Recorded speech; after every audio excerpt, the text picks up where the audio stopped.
पिछले 10 सालों से यानी एक डेकेड से टीवी मीडिया के थ्रू जो ब्रेन वॉशिंग हो रही है हर एक इंडियन हाउस होल्ड की। रात को 9 बजे जो ये न्यूज़ चैनल्स चलते हैं जिसमें थूक जिहाद, लैंड जिहाद, अब रेलवे जिहाद के बारे में बात हो रही है, तरह तरह के जिहादों के बारे में बात हो रही है। मुसलमानों को एक पर्टिकुलर कैरेक्टर की तरह दिखाया जाता है, लंबी दाढ़ी, स्कल कैप, एंड एक तरीके से इस तरह से दिखाया जाता है कि इनसे तो डर के रहना है, कि ये तो टेररिस्ट हो सकते हैं, ये तो आपकी बहू बेटियों को भगा लेंगे। ये ब्रेन वॉशिंग 10 सालों से हो रही है। 10 साल कुछ कम टाइम नहीं होता।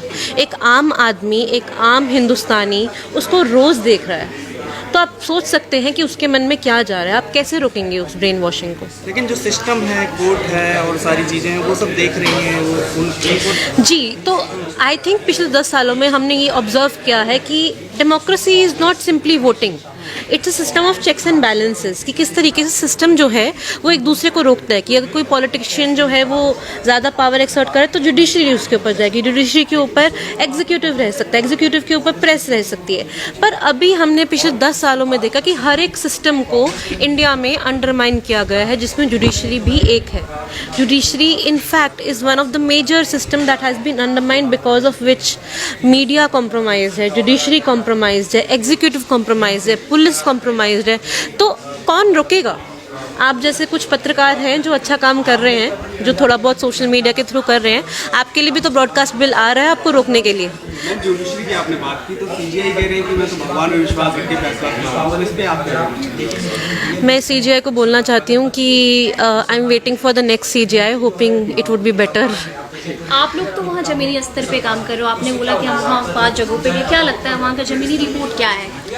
देखिए, जो मुझे एक चीज़ सुनने में अच्छी लगी कि जब मैं वहाँ पे गई थी मुझे लगा कि हिमाचल पूरी तरह से करप्ट हो चुका है। हिमाचली जो है, हर हिमाचली चाहता है कि मुसलमान भाग जाए या फिर मुसलमान को लेकर बहुत ही एक बुरा स्वरूप है। पर मैं जब ज़मीन पे गई, वहाँ पे लोगों से बात की, जो आम लोग हैं, मेरे को वो चीज़ क्लियर हुई कि आम हिमाचली ऐसा नहीं चाहता।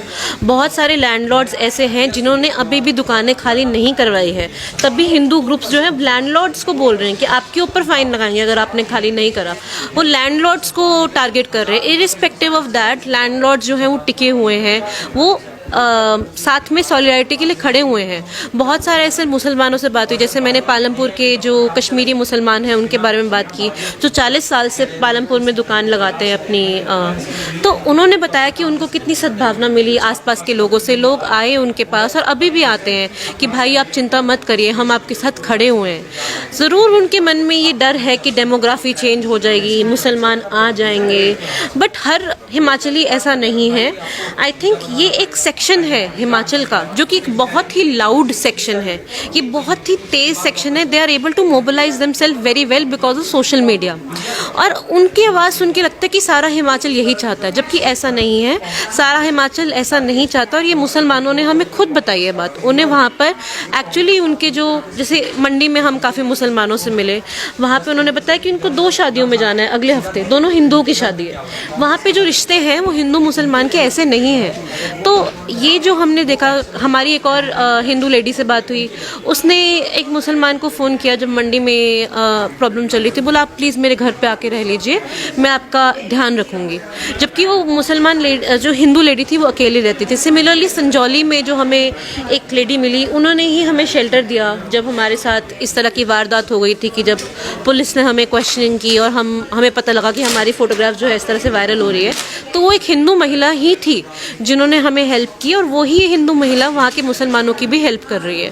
तो ऐसा नहीं कि पूरा हिमाचल कम्युनल है, बट एक सेक्शन है जो बहुत ही violent, loud, far right section है, जिसके बारे में हमें कॉग्निजेंस लेना चाहिए, जिनका नाम हमें रिपीट करना चाहिए और जिनके बारे में हमें रिपोर्टिंग करनी चाहिए। जिहाद का जो माहौल है, ये थूक जिहाद और ये जिहाद, जी, ये बहुत ही ये थूक जिहाद और ये सब चीज़ें न्यूज़ मीडिया के थ्रू बहुत फैली है।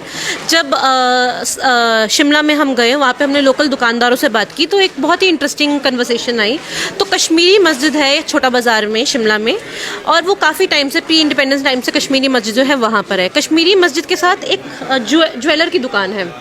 तो हमने उस ज्वेलर से बात की, हमने उससे पूछा कि आपको क्या लगता है शिमला में जो अभी हो रहा है उसके बारे में आपका क्या कहना है। बोलता मैं 70 से ऊपर साल का हूँ और मैंने आज तक कभी भी ऐसा होते हुए नहीं देखा, बहुत बुरी बात है। बट मुसलमान भी तो ठीक नहीं करते, वो हमारे खाने में थूकते हैं, ये चीज़ भी ठीक नहीं है।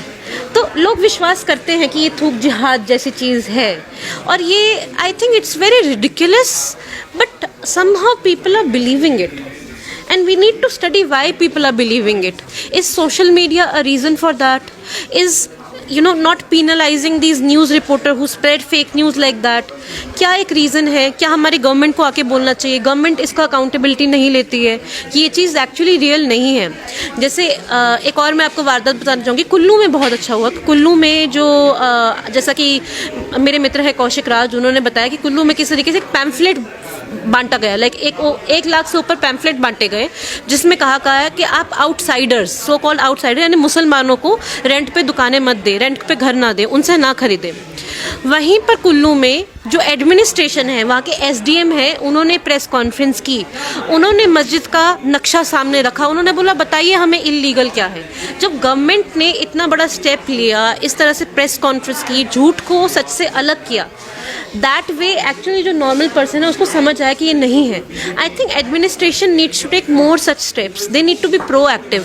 और ये सिर्फ सीनियर लेवल के जो मिनिस्टर्स हैं उनकी जिम्मेदारी नहीं है, जूनियर लेवल के एसपी जैसे ऑफिसर है, कितनी सारी कंप्लेंट्स है जिनका उन्होंने कॉग्निजेंस नहीं लिया। जैसे बहराइच में देखें तो वहाँ पर निकल करके सामने आ रहा है स्टिंग के थ्रू तमाम चीज़ें थ्रू कि पुलिस ने खुद बोला कि 2 घंटे का टाइम दे दो, हम खत्म कर देंगे, या इस तरीके से आ रहा है कि बीजेपी के लोग ही उसमें शामिल हैं। देखिए, बहराइच के बारे में मैं बात नहीं कर सकती बिकॉज वहाँ पे मैंने रिपोर्टिंग नहीं की है, पर जो देश में माहौल है उसमें ये भी पता लगता है कि पुलिस, जुडिशरी, हर एक जो स्तंभ है हमारा डेमोक्रेसी का, वो अभी कॉम्प्रोमाइज़ हो चुका है, तो उससे भी पुलिस अछूत नहीं है। तो अब उससे ज़्यादा मैं क्या बोलूँ उस पर। जी, व्हाट्सएप यूनिवर्सिटी के ऊपर मैंने एक बहुत शानदार रिपोर्ट की है, मैं आपको भेजूंगी उसको। इंडियन इलेक्शंस के ऊपर जब इलेक्शन चल रहे थे तो मेरी रिपोर्ट आई थी, तो उसमें मैंने बीजेपी के जितने भी व्हाट्सएप ग्रुप्स हैं उनको इनफिल्ट्रेट किया। कुछ 400 से ज़्यादा ग्रुप्स हैं, उनके अंदर हम गए, वहाँ पे देखा कि किस तरीके से व्हाट्सएप पे प्रोपेगेंडा फैलाया जाता है। एक सरोगेट कैंपेनिंग होती है, लाइक ना व्हाट्सएप उनको लेबल करता है कि ये पॉलिटिकल ग्रुप है, ना ही उनको बताया जाता है कि ये एक पर्टिकुलर पार्टी से लिंक ग्रुप है, और उसके ऊपर भरपूर प्रोपेगेंडा फैलाया जाता है। जैसा कि हमारे जो पैनलिस्ट है रमनदीप कीर्तन, उन्होंने बताया कि उन्होंने बहुत सारा देखा कि ये कर्नाटका और हिमाचल से न्यूज़ आ रही है, and they were not able to understand कि why this is coming during the Haryana elections, but now it is clear that using WhatsApp, using social media, using meta platforms are doing। देखिए, कांग्रेस की सरकार का इसमें बहुत इंपॉर्टेंट रोल है। जब संजौली मस्जिद का विवाद शुरू हुआ तो मल्याना में एक छोटी सी फाइट से शुरू हुआ। मल्याना की फाइट को लेकर जो हिंदू है मल्याना से, वो कांग्रेस के काउंसलर है नरेंद्र ठाकुर, उनके पास गए। नरेंद्र ठाकुर जो है उसने सबसे पहले प्रोटेस्ट किया, जो कांग्रेस का